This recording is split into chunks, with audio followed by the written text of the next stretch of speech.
Students, hope you all are fine. तो students, इस video lecture के अंदर हम अपना प्रोबेबिलिटी की एक्सरसाइज नंबर 7 स्टार्ट लेंगे। स्टूडेंट्स, जो ये हमारी एक्सरसाइज है प्रोबेबिलिटी की, ये हमारी बेस्ड है probability of happening at least one event in case of independent events. बच्चे, इंडिपेंडेंट केसेस के अंदर अगर वो हमसे कहें कि आपको एटलीस्ट वन इवेंट जैसे क्वेश्चन के अंदर होगा कि ये बताइए कि कम से कम एक चीज़ इसमें से हो जाए, तो उस केस में आप इंडिपेंडेंट इवेंट्स के केस में आप कैसे करेंगे।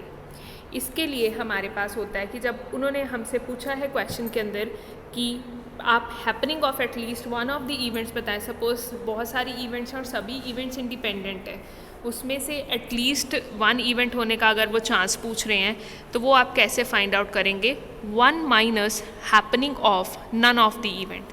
आप वन में से जो वो इवेंट के होने के जो चांसेस हैं कि कोई भी इवेंट ना हो, ठीक है, बहुत सारी इवेंट है, सपोज हमारे पास 1 2 3 इवेंट्स 4 इवेंट्स हैं, उन्होंने बोला कम से कम इसमें से एक इवेंट हो जाए।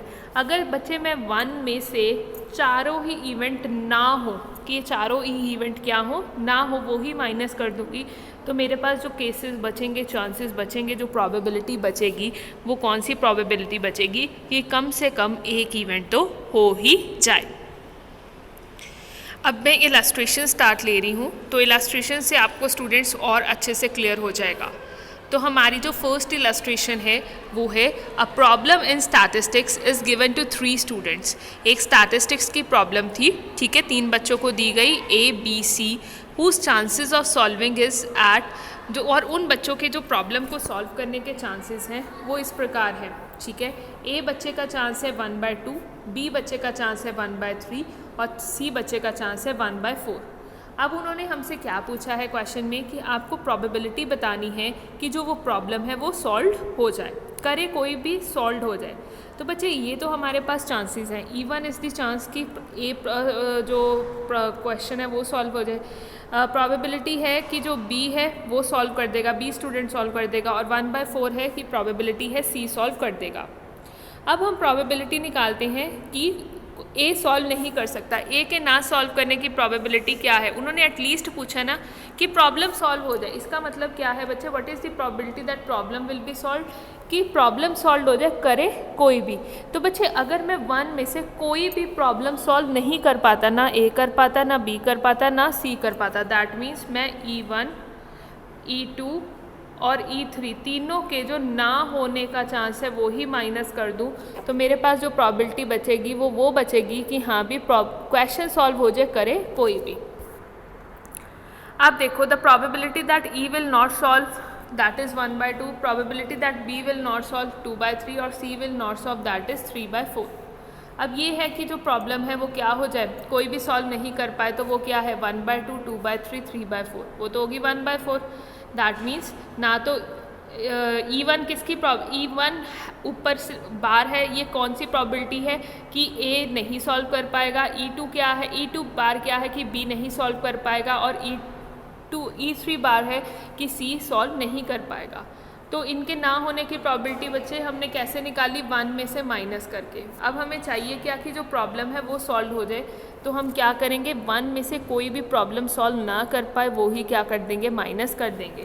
That means 1 minus 1/4 that will be equal to 3/4। तो जो 3/4 है वो आपकी प्रोबेबिलिटी बची कि जो प्रॉब्लम है वो सॉल्व हो जाए, करे कोई भी। क्लियर हो गया। Next is illustration number 65। बच्चे, 65 में देखिए क्या बताया है कि a candidate is called for interview by 3 companies. एक कैंडिडेट को हमने इंटरव्यू के लिए बुलाया है 3 कंपनीज ने। For the first there are 3 candidates. First company के लिए कितने कैंडिडेट्स हैं, 3 कैंडिडेट्स हैं। सेकेंड कंपनी के लिए हमारे पास 4 कैंडिडेट्स हैं, और थर्ड कंपनी में 2 कैंडिडेट्स इंटरव्यू देने आए। What they have asked, what are the chances of his getting job in at least one of the companies? क्या चांस है कि उसे एक ना एक कंपनी में, at least one of the companies में क्या मिल जाए, जॉब मिल जाए, किसी में भी मिले। सपोज एक कैंडिडेट है, ठीक है, वो उसको जॉब मिल जाए लेकिन कंपनी कोई भी चलेगी, चाहे A चाहे B चाहे C। तो स्टूडेंट्स हम क्या करेंगे कि 1 में से हम ये माइनस कर देंगे कि जो वो कैंडिडेट है ना तो वो ए कंपनी में सिलेक्ट हो, ना वो बी में सिलेक्ट हो, ना वो सी में सिलेक्ट हो। जब तीनों कंपनीज़ में वो सिलेक्ट ही नहीं होगा वो ही हम 1 में से माइनस कर देंगे, तो हमारे पास वो सारे केसेस बच जाएंगे कि वो कोई एक ना एक कंपनी में सिलेक्ट हो जाए, क्योंकि बच्चे हम नेगेटिव प्रोबेबिलिटी ही माइनस कर रहे हैं कि वो किसी में भी सिलेक्ट ना हो। अगर वो ही हमने डिडक्ट कर दी तो आपके पास जो चीज़ें बचेंगी वो वही बचेंगी कि वो किसी ना किसी में सिलेक्ट हो जाए। आप देखो कि प्रोबेबिलिटी कि वो फर्स्ट कंपनी में सिलेक्ट हो जाए वो कितनी है, 1/3। प्रोबेबिलिटी कि वो सेकंड कंपनी में सिलेक्ट हो जाए वो है 1/4। प्रोबेबिलिटी वो थर्ड कंपनी में सिलेक्ट हो जाए वो कितनी है, 1/2। अब बच्चे हम प्रोबेबिलिटी निकालेंगे कि वो ए कंपनी में सिलेक्ट ना हो, that will be equal to 1 - 1/3, तो वो आ जाएगा आपका 2/3। प्रोबेबिलिटी कि वो सेकंड कंपनी में सिलेक्ट ना हो, that will be equal to 1 - 1/4, तो वो कितना आ जाएगा, 3/4। प्रोबेबिलिटी कि वो थर्ड कंपनी में सिलेक्ट ना हो, that is 1 - 1/2, that will be equal to 1/2। बच्चे अब तीनों की हम कंबाइंड प्रोबेबिलिटी लेंगे कि वो तीनों कंपनी में सिलेक्ट नहीं हो, क्योंकि तीनों कंपनी में जो सिलेक्ट होने की प्रोबेबिलिटी है वो इंडिपेंडेंट है। तो हम कौन सी थ्योरम अप्लाई करेंगे, मल्टीप्लिकेशन थ्योरम अप्लाई करेंगे। तो आप क्या करेंगे, 2/3 को मल्टीप्लाई कर देंगे 3/4 में इंटू 1/2, तो आपके पास कितना आ जाएगा, 1/4। बच्चे अब वो एक ना एक कंपनी में सिलेक्ट हमें चाहिए, चाहे ए हो, चाहे बी हो, चाहे सी हो, वो मैटर नहीं करता। तो हम 1 में से 1/4 माइनस कर देंगे। 1/4 क्या है कि वो किसी भी कंपनी में सिलेक्ट ना हो, तो आपका जो आंसर आएगा वो कितना आएगा, 3/4। क्लियर हो गया बच्चे। नेक्स्ट इलस्ट्रेशन देखो क्या है कि the odd against student X solving a business statistics problem are 8 to 6। एक बच्चा ऑड अगेंस्ट दिया है। बच्चे ऑड अगेंस्ट मैंने आपको पहले भी बताया था, ऑड अगेंस्ट का मतलब क्या होता है, अनफेवरेबल की रेशियो किस में, फेवरेबल में। अनफेवरेबल की रेशियो किस में, फेवरेबल में। ठीक है, तो व्हाट दे हैव आस्क्ड कि एक स्टूडेंट था, उसका ऑड अगेंस्ट दिया था, the odd against student X solving मतलब स्टूडेंट एक्स है, उसका ऑड अगेंस्ट गिवन है कि वो बिजनेस स्टैटिस्टिक्स की प्रॉब्लम अगर सॉल्व कर लेता है, दैट इज़ 8 to 6। और ऑड्स इन फेवर दिया हुआ है y का ऑड्स इन फेवर दिया हुआ है 14/6, दैट मीन्स फेवरेबल वर्सेस उसकी अनफेवरेबल की रेशियो गिवन है, वो कितनी है, 14 to 6। What is the chance that the problem will be solved. हमें चाहिए क्या कि चांस आपको बताना है कि प्रॉब्लम सॉल्व हो जाए, चाहे करे कोई भी ट्राई, क्योंकि साथ में लिखा है if they both try independently of each other. मतलब हमें यहाँ पर चाहिए क्या, प्रॉब्लम सॉल्व हो जाए, चाहे वो प्रॉब्लम x बच्चा सॉल्व करे, चाहे वो बच्चा y सॉल्व करे। तो हम बच्चे यहाँ पर क्या करेंगे, हम 1 में से वो चीज़ माइनस कर देंगे कि प्रॉब्लम के नेगेटिव प्रोबेबिलिटी को ही आपने रिमूव कर देना है। दैट मीन्स कि कोई भी बच्चा, ना तो x बच्चा प्रॉब्लम को सॉल्व कर पाए, ना ही y बच्चा प्रॉब्लम को सॉल्व कर पाए। अगर वो ही चीज़ माइनस कर दी तो बच्चे आप खुद सोचिए दिमाग में कि वो ही आपके पास चांस बच जाएगा कि कोई भी प्रॉब्लम सॉल्व कर सकता है, x भी सॉल्व कर सकता है, y भी, क्योंकि हमने नेगेटिव ही दोनों का है जो चांस है वो माइनस कर दिया है। आप देखो ऑड अगेंस्ट x का गिवन था, तो बच्चे x का प्रोबेबिलिटी क्या निकलेगी कि वो प्रॉब्लम को सॉल्व कर पाए। अब ये ऑड अगेंस्ट था तो अनफेवरेबल बाय फेवरेबल होगा, तो फेवरेबल क्या है 6 और अपॉन में टोटल कितने हैं 14, तो 6/14 इसकी जो रेशियो आ जाएगी कि वो प्रॉब्लम सॉल्व कर देगा। और y का ऑड्स इन फेवर गिवन था, तो y का प्रॉब्लम सॉल्विंग का चांस क्या है 14/30। अब प्रोबेबिलिटी x जो है वो सॉल्व नहीं कर सकता, वो क्या आएगी 1 - 3/7, तो वो कितनी आएगी आपके पास 4/7। प्रोबेबिलिटी की जो y है वो प्रॉब्लम नहीं सॉल्व कर पाएगा, वो कितनी आएगी 1 - 7/15, that will be equal to 8/15। अब देखो दोनों ही प्रॉब्लम नहीं सॉल्व कर पाते, that means p a bar b bar, तो ये कितना आ जाएगा बच्चे 4/7 multiply by 8/15, that will be equal to 32/105। अब देखो हमें चाहिए क्या, प्रॉब्लम कोई भी सॉल्व कर दे, तो 1 में से बच्चे आप क्या कर देंगे, -32/105 माइनस कर देंगे, that will be equal to 73/105। तो जो ये 73/105 है, ये आपके पास चांस आ जाएगा कि प्रॉब्लम सॉल्व हो जाए, करी कोई भी, क्योंकि हमने ए और बी दोनों की जो नेगेटिव प्रोबेबिलिटी थी वो 1 में से माइनस कर दी है। अब देखो स्टूडेंट्स इलस्ट्रेशन 67, उसमें क्या बताया है कि a person is known to hit a target in 3 out of 4 shots. एक पर्सन का टारगेट को हिट करने की प्रोबेबिलिटी दी है 3/4 है, और दूसरे पर्सन की टारगेट को हिट करने की प्रोबेबिलिटी दी हुई है 2/3। आपको क्या करना है, find the probability of the target being hit at all when they both try. आपको प्रोबेबिलिटी फाइंड आउट करनी है कि जो टारगेट है वो हिट हो जाए, चाहे ट्राई चाहे करे कोई भी, क्योंकि दोनों ने ही क्या किया है, ट्राई किया है। ठीक है, तो बच्चे हमें टारगेट हिट करवाना है, तो टारगेट हिट करवाने का वही है 1 में से वो टारगेट ना हिट हो, ना ही वो ए हिट कर पाए ना ही वो बी हिट कर पाए, वो ही माइनस कर देंगे। दोनों का जो नेगेटिव पोर्शन है ए और बी का वो ही माइनस कर देंगे, तो आपके पास जो चांस बचेगा वो ही बचेगा कि हाँ टारगेट हिट हो जाए, बट वो करे चाहे वो ए ने करा है चाहे वो बी ने करा है। तो आप यहाँ पर चेकआउट कीजिए कि प्रोबेबिलिटी की जो टारगेट है वो ए ने हिट किया, उसकी प्रोबेबिलिटी है 3/4। प्रोबेबिलिटी की जो बी ने टारगेट हिट किया है उसकी प्रोबेबिलिटी है 2/3। अब देखो यहाँ पर है क्या कि जो प्रोबेबिलिटी है कि जो टारगेट है वो ए ने हिट नहीं किया, तो उसकी बच्चे प्रोबेबिलिटी क्या आएगी, 1 - 3/4 that will be equal to 1/4। Probability that B ने टारगेट हिट नहीं किया, तो उसकी क्या आ जाएगी, 1 - 2/3 that will be equal to 1/3। अब यहाँ पर बच्चे देखो कि दोनों जो इवेंट्स हैं, ठीक है, जो ये आपका 1/4 है, जो ए के ना हिट करने की प्रोबेबिलिटी और बी के भी ना हिट होने की प्रोबेबिलिटी, ये दोनों ही क्या है अपना, ये दोनों क्या है, इंडिपेंडेंट है, तो इसलिए हमने मल्टीप्लाई कर दिया 1/12। और बच्चे हमें एटलीस्ट चाहिए कि टारगेट हिट होना चाहिए, करे कोई भी, चाहे ए करे चाहे बी करे, तो 1 में से 1/12 माइनस कर देंगे, that will be equal to 11/12। तो 11/12 इज़ द चांस कि जो आपका टारगेट है वो हिट हो जाए, करे कोई भी। क्लियर हो गया? कहने का सिंपल यही मतलब है, अभी तक जितने भी क्वेश्चंस हमने करे हैं उनका क्रक्स यही निकलता है कि आपको अगर क्वेश्चन के अंदर पूछा गया है कि आपको ये बताना है कि वो चीज़ अक्कड़ हो जाए, ठीक है, वो चीज़ अक्कड़ हो जाए, कमिट कोई भी करे, तो उस केस में बच्चे आपने 1 में से वो चीज़ के ना होने के जो चांस है वो ही ख़त्म कर देने हैं, तो उसके होने के चांसेस सिर्फ बच जाएंगे। ठीक है, आप 68th इलस्ट्रेशन चेकआउट कीजिए students. The chances of survival after 25 years are 3 out of 10 for a man and 4 out of 10 for a women. Find the probability, आपको प्रोबेबिलिटी फाइंड आउट करनी है that both will be alive after. Alive का मतलब होता है जिंदा रहना, जिंदा रहना होता है अलाइव का, अगर स्टूडेंट्स कंफ्यूज ना हुए तो बोथ विल बी अलाइव कि 25 साल के बाद तक भी वो जीवित रहेंगे। सेकंड में उन्होंने बोला कि एटलीस्ट वन ऑफ देम, कि एक आधा उनमें से जीवित रहेगा 25 साल के बाद भी, एटलीस्ट वाला केस भी आ गया है। ठीक है, तो ध्यान से चेकआउट कीजिए। तो स्टूडेंट पहला पार्ट हम कवर अप करते हैं। उन्होंने क्या बताया है कि 25 साल के बाद तक जीने का जो चांस है आदमियों का कितनी प्रोबेबिलिटी है, 3/10 है। मैंस की कितनी है, 3/10, और वुमेंस की कितनी है, 4/10। अब उन्होंने क्या पूछा था कि दोनों 25 साल के बाद भी जीवित रहेंगे। ठीक है, तो बच्चे आप क्या करोगे, दोनों के जो जीने का चांस है वो अपना है, क्योंकि हर किसी की लाइफ इंडिपेंडेंट होती है। मेरी लाइफ मेरी इंडिपेंडेंट है, दैट मीन्स मेरे जो जीने के चांसेस है वो मेरे ऊपर निर्भर करते हैं, किसी और के ऊपर निर्भर नहीं करते। किसी और पर्सन के जीने के चांसेस उसकी अपनी पर्सनल लाइफ, उसके जो अपनी बॉडी है उसके ऊपर डिपेंड करते हैं, वो किसी और की बॉडी के ऊपर डिपेंड नहीं करते।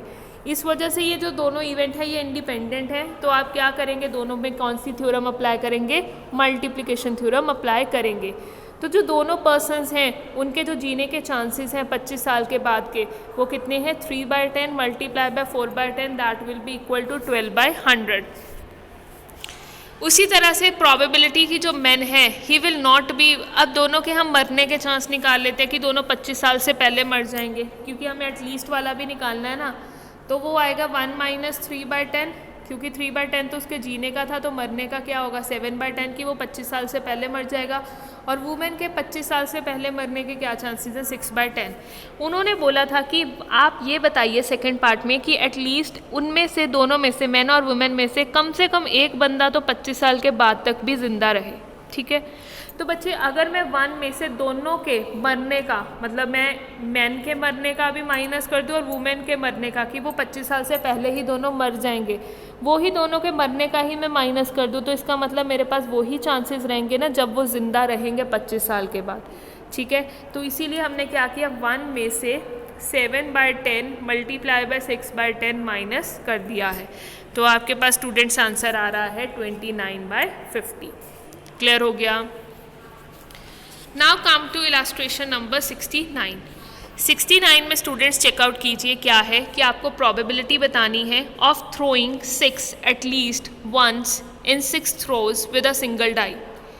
आपने 6 को प्रोबेबिलिटी निकालनी है, क्या थ्रो करने की, 6 को थ्रो करने की प्रोबेबिलिटी निकालनी है at least once in 6 throws with a single die. एक सिंगल डाई है, उसको आपने अगर 6 बार थ्रो किया तो उसमें एटलीस्ट 6 जो 6 है, ठीक है, कि एक कम से कम एक बार तो 6 आए ही आए।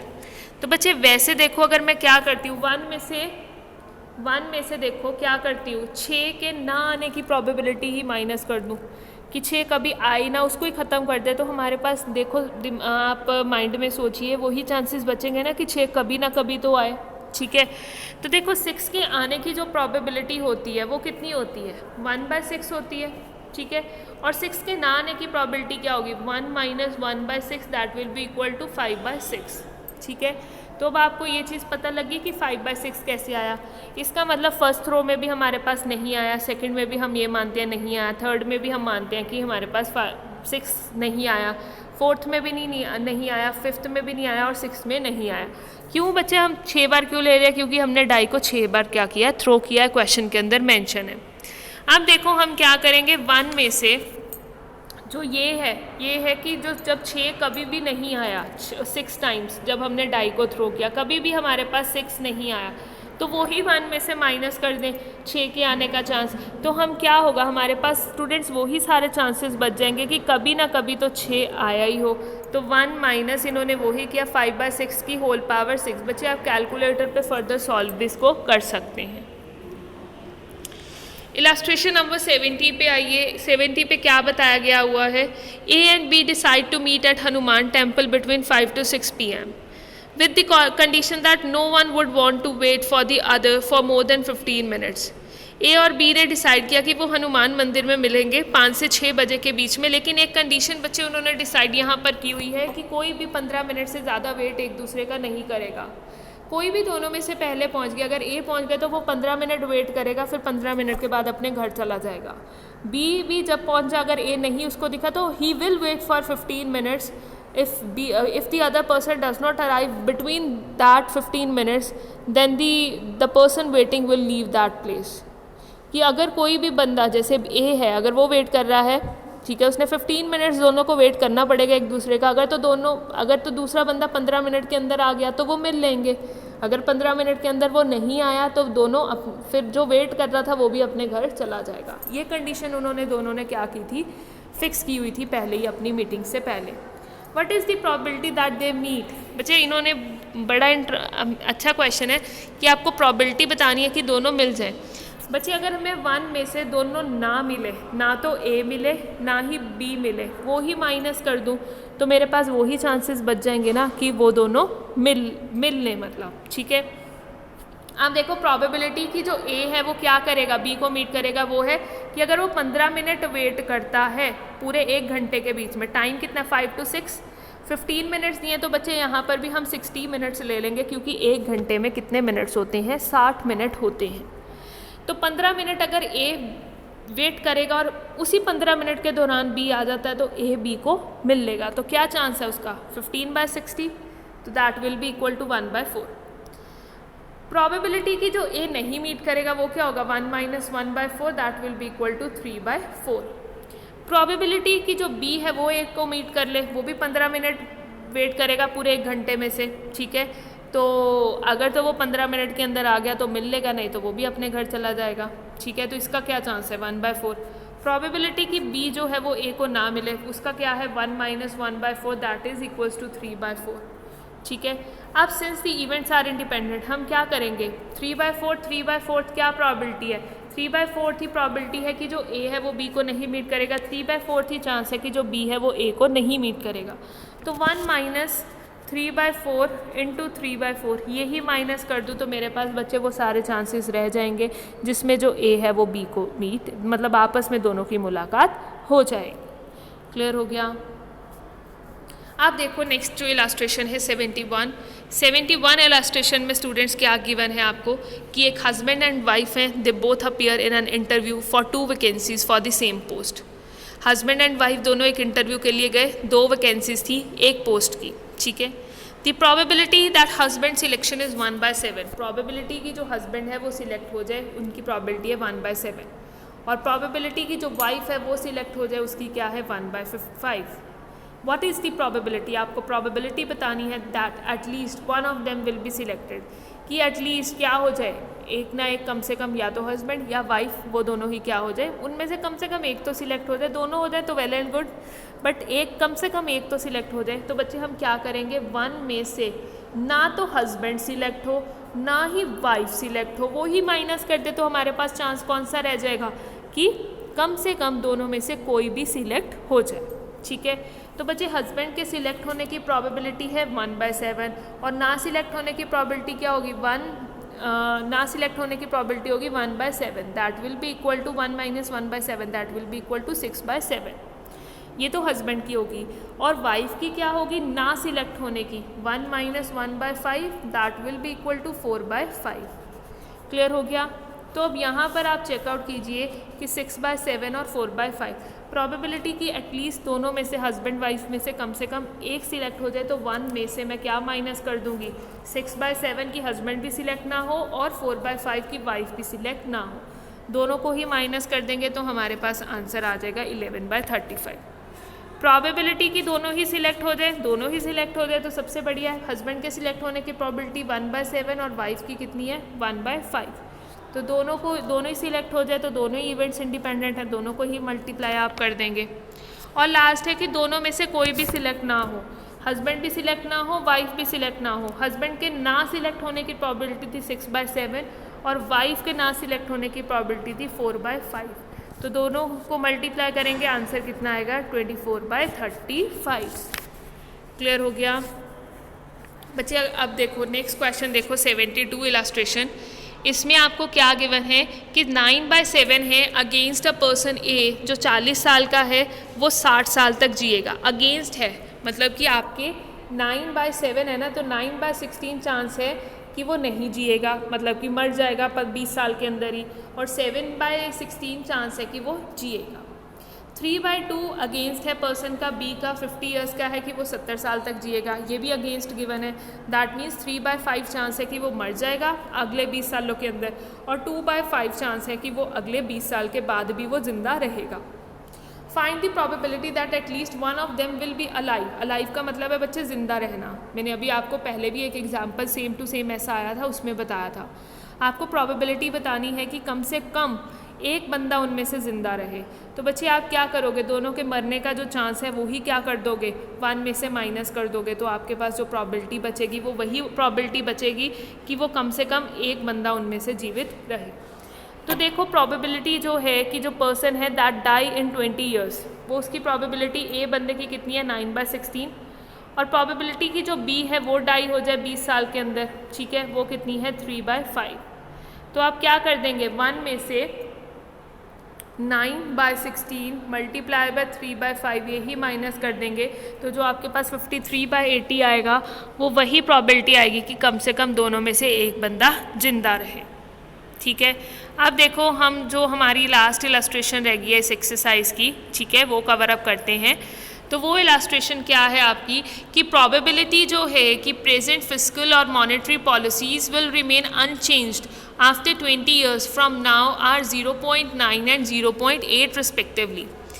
देखो कि प्रोबेबिलिटी है कि जो फिस्कल पॉलिसी है, ठीक है, उसके अंदर कोई भी फ़र्क ना आए आज से 20 सालों के बाद भी, उसके क्या चांस है 0.9, और मॉनेटरी पॉलिसी में भी कोई चेंज ना आए अगले आफ्टर 20 ईयर्स, तो उसकी जो चांस है वो है 0.8। अब आपको प्रोबेबिलिटी क्या निकालनी है, find the probability that in 20 years 20 साल के अंदर both none at least one of the policies will remain unchange.